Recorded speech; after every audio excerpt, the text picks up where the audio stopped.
My name is Glenn Zwires, I'm the Australian Chief Instructor for the Scientific Fighting Congress of Australia. What you're about to see is my 3-volume series on tactical restraint and removal.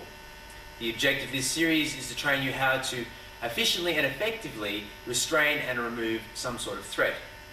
Now, please bear in mind that I'm not suggesting that the only form of self-defense is tactical restraint and removal. Tactical restraint and removal is a part of any combat training system. It allows you to efficiently deal with a threat that is not a high escalation. Of course, you must use striking in a self-defense system. We do have many videos and DVDs relating to that subject as well. But primarily the objective of this series is to train law enforcement personnel how to effectively and efficiently remove a threat. I hope you enjoy this series, and please remember, watch all the videos because it's a complete training series. It will start with the basic fundamentals right up to efficient and effective combat scenarios, both working 1 out and also tactically in groups of 2 and 3. I hope you enjoy my series.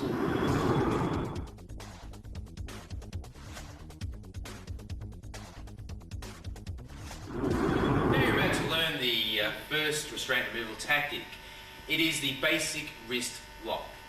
Now bear in mind that once again this is just command and mastery. I'm not suggesting to you that this is the be all end all of fighting. It is not. You'll find that later on this has many other applications. We're just learning about human anatomy, how to disrupt human anatomy, how to induce pain compliance upon someone. Remember that pain compliance is the body telling you that it's about to break. The body can only move in certain different directions. If we push in the opposite direction, we induce the body to move in some form or another. Now, this doesn't work 100% of the time, of course, because there are many people that are flexible in the joints or that have a high resistance to pain. That is when we look at either changing to another lock because of the law enforcement work we do, or of course looking at some sort of striking option. But hence this series being tactical restraint removal, our primary purpose is teaching you how to restrain and remove someone. Now the basic wrist lock, well before we even touch upon that, I want to speak about human anatomy. The fact that the human body can only function on so many different angles. In your self-defense or combat training, you want to keep your thought processes as small as possible. Don't be like the typical martial artist and think of thousands of different techniques. Think about how human anatomy works, how you can get in and disrupt the human anatomy, how you can sometimes destroy human anatomy. Hence there is only a handful of different ways of doing that compared to the thousands of techniques that apply to those different angles and dysfunctions of the human anatomy. Now, in saying that, the wrist can only move in 6 given directions. We have 1, we have 2, we have 3, we have 4, and we have 5, and we have 6. Once again, we have 1, 2, 3, 4, 5, 6. There is only 6 different directions that wrist can move. So in essence, if I crank against any of those 6 angles, I'll induce some sort of pain compliance. So what we're going to go through is just one of those 6 different angles to start with, hence being the basic wrist lock. Now what's going to happen, my partner's going to grab me with what we call a mirror image grab. Mirror image being, he's going to grab me with the same side arm. We also look at cross grab, which will be later in this video. Now, my partner grabs me. From here, I'm going to turn up and look at my palm. I am going to release and pull up towards the weakness of his grip, that is the fingers. From here, I am going to place my knuckles, my fingers around his knuckle, his middle knuckle here. And I'm going to push and create a small circular action whilst pulling him towards me. When I pull him towards me, this disrupts his balance. And from here, I'll place his fingers towards the ground. Once again, he grabs on. I look at my palm and I get my thumbs on his middle knuckle. I pull towards me and I push towards the ground. Once again, he grabs on here. I pull up and you can see where the placement is. The reason being, I just seem to get optimal leverage from here. Remember, the idea of pressing here directly affects this joint here, that being the wrist. So I don't want to be really close to that wrist. I want to be as high as possible to get the maximum leverage. And I pull in and I push towards the ground. Once again, he grabs on. I look at my palm, I pull out, and from here, I push towards the ground. Now, what I'm also going to go through is another method of applying a basic wrist lock. Still from that mirror image grab. So once again, tie grabs, and this time I'm going to go to what we call the say hi position. I say hi. This is basically a releasing technique, like so. So if he grabs on here, I say hi, and I can release. But for the purpose of tactical restraint removal, I'm going to take this opportunity to seize his limb. So I can apply some sort of restraint. So I say hi, and from here I grab with the other hand, and I secure once again around that middle knuckle. And same thing from here, I keep now the fingers towards the ceiling, I pull towards me, and I rotate towards the ground, inducing a basic wrist lock. Once again, he grabs on. I say hi and I feed into my hand and I point the fingers towards the ceiling. I pull towards me to disrupt his balance and I rotate towards the ground, hence inducing pain compliance. One more time here, he grabs on. I say hi, I feed into my hand. The fingers are facing towards the ceiling and I pull towards me, inducing a basic wrist lock. Now, as I discussed a little bit earlier, I'd like to also now go through a cross grab, because these are the two main ways that someone may grab you. And please remember, for your own training purposes, do practice both left and right-handed. It is imperative that you learn to be ambidextrous, especially being law enforcement personnel, because often you'll have your kit on one side of you that is often accessed with your dominant hand. You may have to use your non-dominant hand. Or even worse still, you may have sustained an injury to your dominant hand. Being ambidextrous will much more effective for your line of work and in order to apply tactical restraint removal, especially if you also look at the scenario of working in teams and you may have to shoot off the wrong side of someone's body when trying to restrain them. So now here my partner will grab me in a cross grab. So now we're looking, he's grabbing across the body. Now from here what's going to happen, I am going to grab around the middle knuckle again and release underneath. And once again you can see that I have secured that middle knuckle. From here I'm going to pull towards myself and rotate the hand towards the earth. So there is nothing different in the actual technique. Once again, I release and I grab around that middle knuckle. Remember, we want maximum leverage on this wrist. We want to ensure that this guy goes down so we can lock, restrain, or arrest the person. So once again, I pull towards me and I push towards the ground. He grabs on again, guys. I could also, if I wanted, to go around the other way, which is the say hi position, and secure around that middle knuckle and take him down. Watching again here, he grabs on, then cross grab. I could come around the other side, releasing through the weakness of the grip, which is the fingers, and pressuring around that middle knuckle, taking down towards the ground. I would like you now at home to practice that. Run through it, go over that chapter over and over with a partner, or do it dry in the air by yourself, so that you can learn that first fundamental restraint removal tactic, which is the basic wrist lock.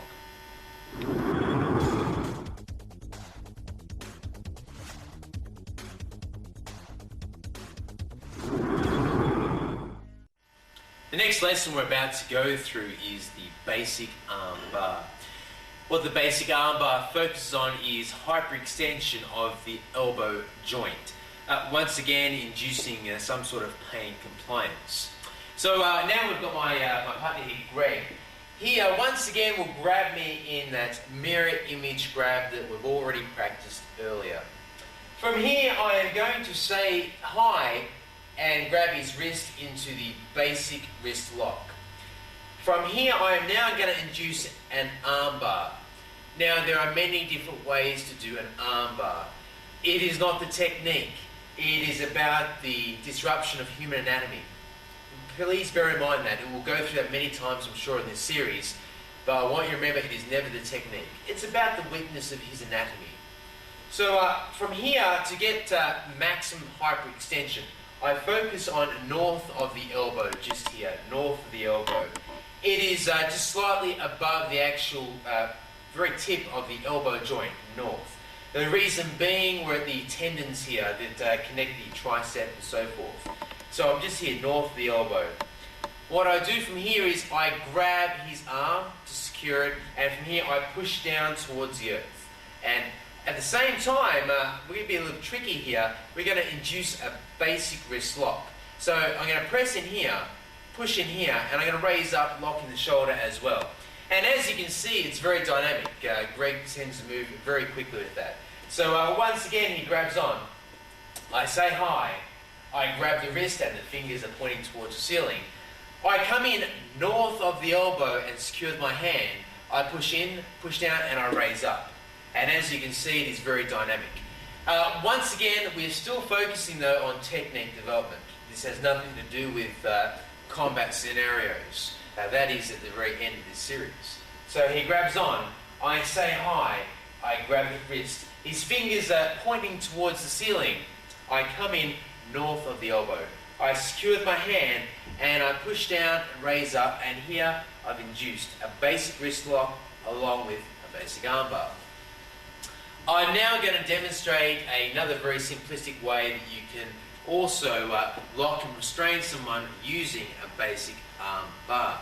Now, Greg is grabbed in my hand here, and for the practice purpose of learning that release, we're going to say hi, we're going to push down. From here, I'm going to refer to what I call snaking the arm. We're going to snake the arm like a snake would snake a vine, and I'm going to capture his arm here with one arm. I'm going to get my other hand and I'm going to clap my hands together. And I'm going to use the very bony part of my wrist north of his elbow, like so. Now from here, it's a little bit nasty because what happens, I push my elbow towards the earth and I raise my shoulder up simultaneously whilst clenching my hands together. So I'm here and down he goes, inducing a basic arm bar. Once again, he grabs on. I say hi, I push down and I snake the arm, and this is how I gain the position, you see. I snake it with one hand. I clap my hands together, and remember we're focusing on that north of the elbow, and I compress down with this elbow here, up with this shoulder here, and a very tight compression with my hands, like so. And you'll see that later on I can actually shift to many other restraint and removal tactics. So I would like you now to practice that as many times as need be so you can perform it just as I have in this video.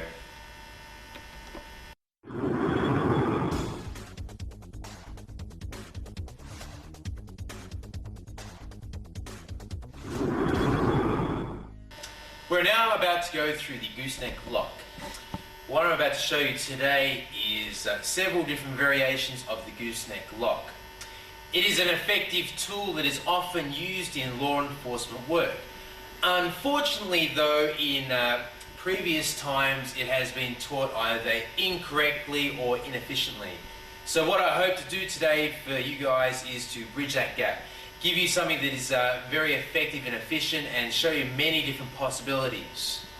Now the gooseneck lock. What's going to happen, I'm going to grab the opponent here in a cross grab.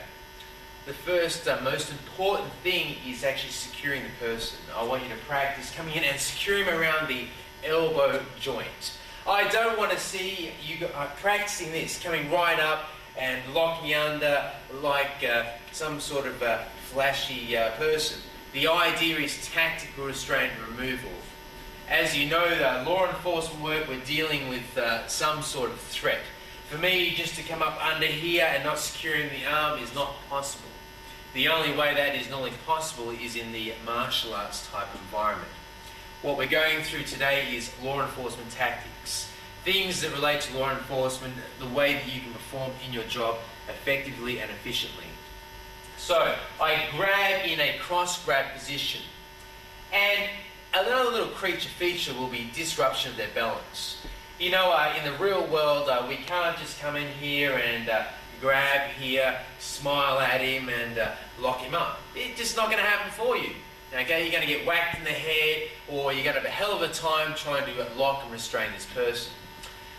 So for good practice purpose, you'll practice pulling his fingers towards the earth to disrupt his balance. Okay, and I'll be here, and I'll be securing around that limb. Now, from here, we're really going to go back to the basic wrist lock. As I said at the very start of the series, it does have further application later on. I'm going to show you the very typical method it's normally taught in, then I'll go into the variations. I'll come in around that middle knuckle once again, and I'll raise up. Once I've started inducing a part of the lock here, I'll let go of the other hand and secure both. You must ensure that you are tucked in very tight. You don't want space. If you've got space, he can just raise his elbow and I've lost that lock, causing me a lot of problems. So once again, I'm going to grab him on a cross grab. I'll pull his fingers towards the earth. I'll secure, and you'll notice I'm facing the same way as him. I'll secure out those middle knuckles and I'll raise up using both hands. And I'll pressure down like so, inducing a little bit of pain compliance. So once again, I'll pull towards the earth on an angle. Don't pull straight towards you. Pull here, disrupts their balance. And I'll secure around that elbow joint, and from here I'll raise up and I'll gain position with the other hand and I'll push down, and as you can see, it raises him up to his toes.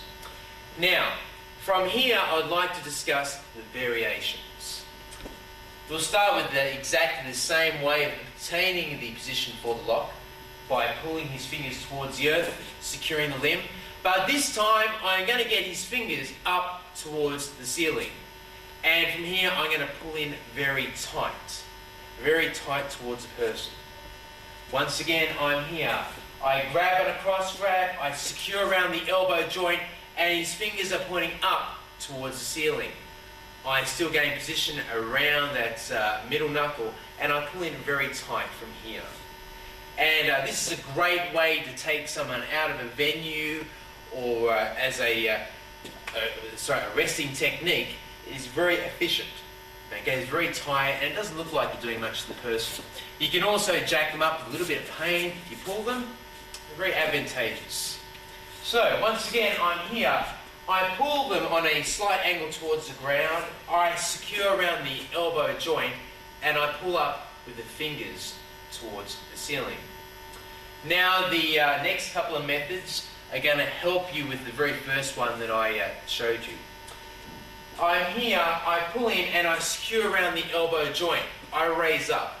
Now this is great for people that are very flexible in the joints. You see, if they're a bit flexible here, we can get our fists on the opposite side and crank them to the side. It's not very often that they're flexible to the side. So we're here, we pull them and crank them. As you can see, it induces just a little bit more pain compliance. It really helps with those a bit flexible in their wrists. We're here and crank it to the side. Now also from this position, we can induce a finger lock. If we grab that little pinky here, and here you can see we have a gooseneck along with a finger lock. One of the many different variations of the gooseneck lock. I would like you now to practice this several times, perfect it, get it right. Remember, it's very important in your training environment to get this right, because under fear and stress, it's going to be a lot harder to apply these techniques.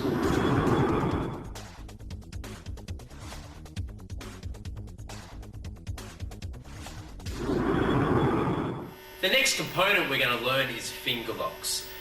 Finger locks are a favourite of mine because they're very, very effective. Actually, there's not many people that they don't work on. The reason being your fingers are very small joints. When you looked at the basic armbar before, you were practicing on a very large joint, thus being the elbow, that has a lot of protection from muscles, tendons and ligaments. But the fingers are tiny. You can apply a lot of pressure to them that induces pain compliance. So I'd like to briefly go through the application of finger locks. There's many different ways you can do it. I'm just going to discuss the technique development. Later on in combat scenarios, we'll go through some really good methods of how to apply these in a combat situation. So my partner Bruce here has grabbed onto my hand, and we'll go to mirror image grab to start with. I am going to look at my palm. Remember that the fingers are the weakness of the grip. So hence them being the weakness of the grip, I'm going to work on them today. I am going to strip off 2 fingers. 2 is better than 1. From here, I am going to roll towards myself here, so I'm going to pop his elbow up towards the ceiling. And at the same time, as you may have realised, I start to get a wrist lock. And from here, I press back and he raises up to his toes. And is one way I can restrain or remove a person.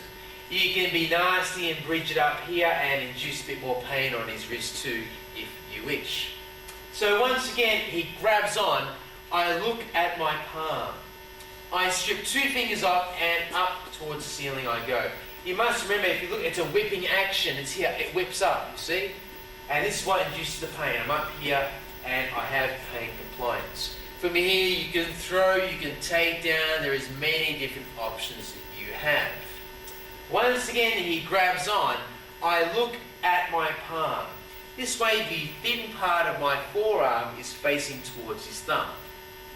I strip 2 fingers off, and up here I have him on his toes now. Now I'll show you another way you can do this. If he grabs over the top this time, like so, I can also strip the fingers off to release his grip. And here I raise in and I'll strip off 2 fingers, and from here now I take him towards the ground. And you can here move him along if you wish. So once again, he's here, he grabs on over the top. I can come in and I can strip off a couple of fingers and take him towards the earth. And as I said, I can walk him along. If you want to be a little bit nasty with this one, you can pressure more in around the middle of his knuckle. Tend not to go to the bottom of the joint, tend to stay here, because as you can see, it's more effective. So once again, he's up, he grabs on. I come in and I strip a couple of fingers, and down he goes. And please, so there is nothing wrong with just stripping 1 finger if you have to. It's sort of the same job. We induce a finger lock. And as you can see, it causes quite a bit of pain. Hence great if you want to lock, restrain, or make some sort of arrest in your law enforcement field. Now we'll also troubleshoot off the cross grab, the other side. Remember, it is never the way they grab you or the technique, it's about the human anatomy. You see, the fingers are still here, we know where they are. If we just crank them towards the earth, we're going to cause some sort of pain compliance. Once again, he grabs on. I come up and I seize that finger. Look where I am. I'm just around that middle knuckle. I'll use 1 from here and I'll take him down. If I want, as I said before, we'll use 2. I'll come in, I'll strip 2 fingers and same thing. I'll take him down. He can still now, if he wishes, grabs the other way from the cross grab underneath. Okay, I still have the fingers to work on. I can strip a couple of fingers off, and from here, I can take him down. It is a great technique. It is a great weapon for you to utilize in your law enforcement field. Practice it at home, over and over, until you get it right.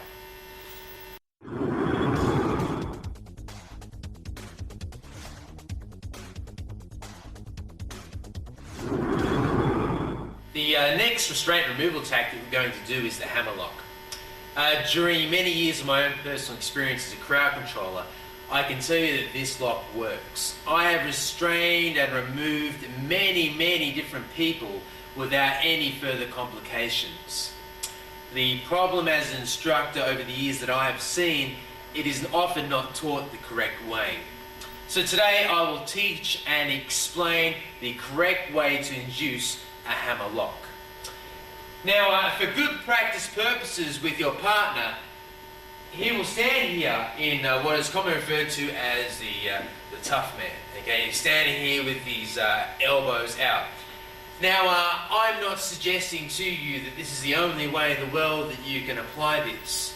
What I am telling you is this is the correct way for your partner to stand so you can gain proper command and mastery. Because when you apply the hammer lock, you look for a particular space, or you create the space. Now, from here, what's going to happen, I'm going to be like Superman. I'm going to fly through the gap here, and I am going to grab his shoulder to disrupt him. In essence, I'm going to pull him forward from the torso. And I'm going to turn up, and I am going to secure on the elbow joint. Now, from here, I'm going to explain the correct way of doing it. You see, this lock directly affects the shoulder joint. You do not sit on the actual shoulder itself.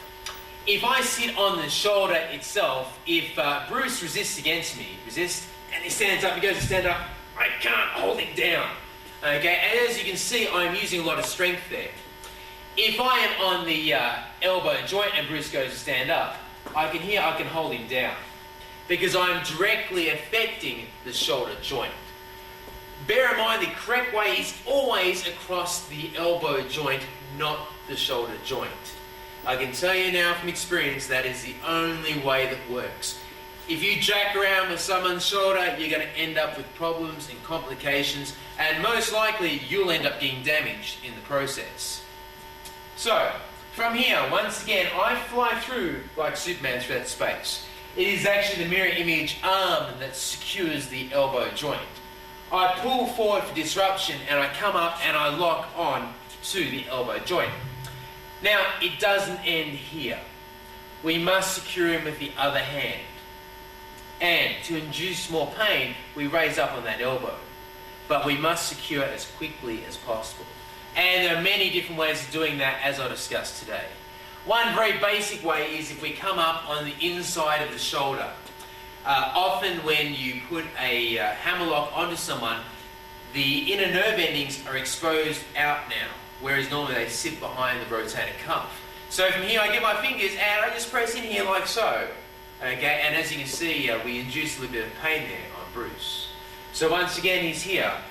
I fly through like Superman, and I secure that elbow joint, and I pull him forward and I turn around. And please remember your bodily position. I'm facing the same way as him. I get a bit of rotation off his elbow. I come in, and here I am.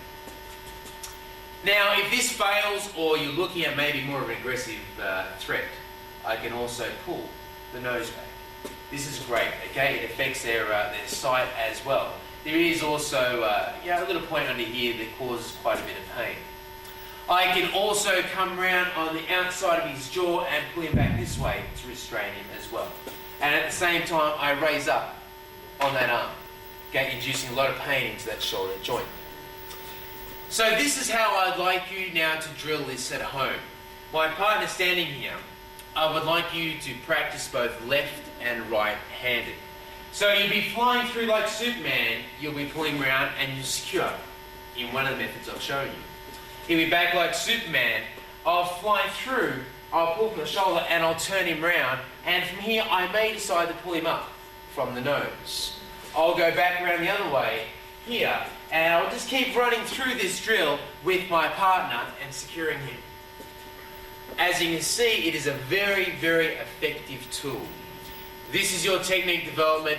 This is what you need to practice. And I can tell you, as you see in the combat scenarios, practice this one a lot. It works. I've been there in the real world. I've used it in the real world. I'm not telling you from a martial artist perspective. I'm telling you from real life experience, it works. Practice it.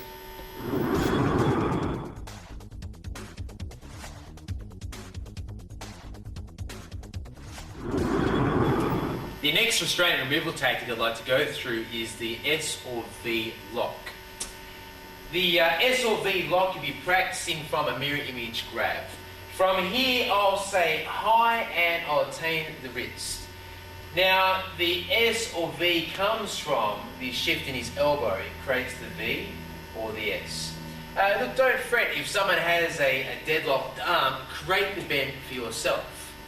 Okay, it doesn't have to naturally appear in their arm. Now with the S or V lock, I rotate his little pinky towards his head. From here I push his elbow below his wrist. This helps with the optimal angle of separating his wrist joint. So from here, I rotate and I push down, hence inducing pain compliance. Once again, he grabs on, I say hi and I grab the wrist, create a bend if need be, and from here I rotate the little pinky towards his head and push his elbow below his wrist. One more time, he grabs on, I say hi, I grab with my hand, I create a bend and I rotate the little pinky towards his head and push his elbow below his wrist. Now there's many different ways you can push the elbow below the wrist. For instance, he grabs on, I can say hi, and from here I can come up underneath, trap around the shoulder joint, and from here rotate and push down. Once again he's here, rotate and push down. He grabs on, I can say hi, create that bend if it doesn't exist, and I can come up and grab his fingers, inducing a finger lock and wrist lock as well. So I'm here and I take him down. That's a very painful one, as you can see. Once again he grabs on, I say hi, I grab his wrist, I can come up on the inside and take him down utilising the fingers as well. There's also a cross grab version. If my partner grabs on the cross grab, I say hi and I'll secure around his wrist whilst attaining his hand. From here I'll pull his hand towards the ceiling and I'll push his forearm below the wrist, like so. If with any of these you want to create a little bit more pain, pull them. Use their body weight against them. You see when you pull someone, their body weight drops into their joint. So I'm here, like so. Once again, I can pull in. If I want to make it a little bit more painful or just to ensure that I've got it more secured, I can also trap around his elbow with my elbow and take him down. As you can see, it is very effective. Once again, he grabs on. And please remember, for your own purposes, this here is a releasing technique. You may, if you want to end up releasing from here, there may be shooting into another lock. These are not set in concrete. You'll use them in many different ways. So once again, he grabs on. I say hi, I grab his hand, secure his body. I push below his wrist and I pull him forward a little bit. Or I come in and lock him down. What you've seen so far in this series is a lot of different ways how to lock and restrain someone from a technique development point of view. We haven't focused on the nitty-gritties of combat scenarios. It's very important for you as a student watching this to understand that factor. I'm not telling you from law enforcement experience that this is the way you're going to do it in the real world. What we're going to focus on in the next couple of videos after this is how to develop skill to apply this in the real world, and obviously combat scenarios that relate to the real world.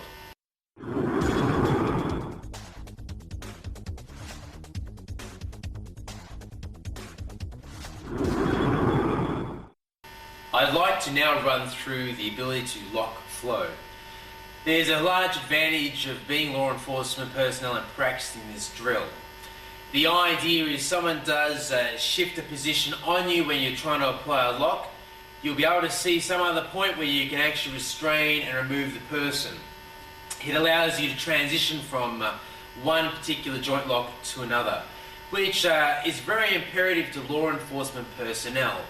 Unfortunately, when you're working in law enforcement, it is unpredictable.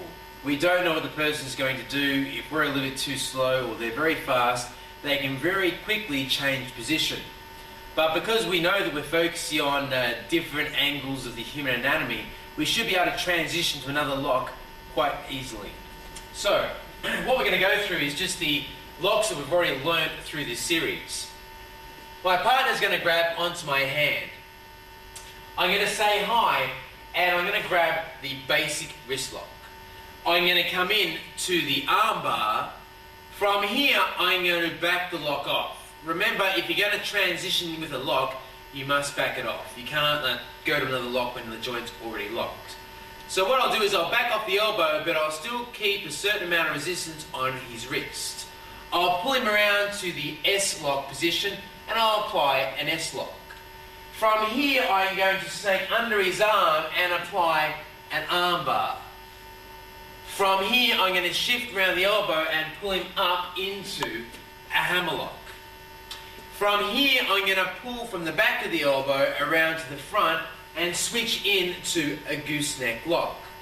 From here, I am going to grab the fingers and do a finger lock. So, once again, I'll run through that lock flow. I'll say hi and grab a basic wrist lock and a basic arm bar. From here, I'll move into the S lock. From here, I'll snake the arm and go into an arm bar. From here, I'll shift around and move him into a hammer lock. From here, I'm going to pull him through from his elbow, and I'm going to feed into the other arm here and trap into the gooseneck lock. Then from here, I'm going to grab a couple of fingers and take him down in a finger lock. Now, when you practice your lock flow drills, they are skill development drills. They're designed to teach you the skill of being able to lock and restrain. You can make up any lock flow, but the importance is having consistency. So for instance, let's say I do another lock flow. The idea is that I want to see that you're consistent in your ability to be able to lock flow on someone. Bearing in mind that in real world we're going to have to apply this very quickly to prevent them from striking or getting out of the restraint or removal tactic I'd like to apply. So once again, consistency is the key. Smooth is fast. So you'll be here, guys, nice and smooth, transitioning through this particular series that I've showed you. And there are many different ways, as you can see, to apply this. They are efficient, they are effective, and this will increase your own personal skill of being able to apply tactical restraint and removal.